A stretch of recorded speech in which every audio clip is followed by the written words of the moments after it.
High School at San Vicente Fire School for Philippines Craftsmen mula ika-4 hanggang ika-5 ng Pebrero.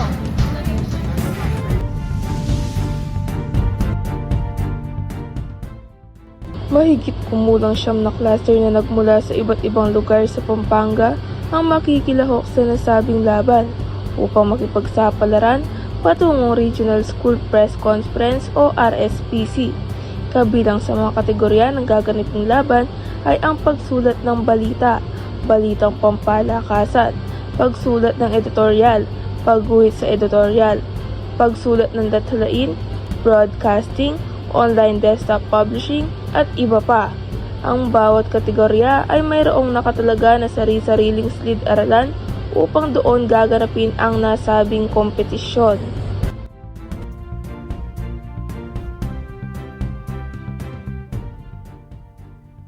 Ang mga kalahok ay inuhusgahan base sa nilalaman, estruktura, wika, estilo ng kanilang isinulat at iba pa. Panig ng katotohanan para sa sambayanan. Josa Pelayo, nag-uulat mula rito sa Potrero National High School.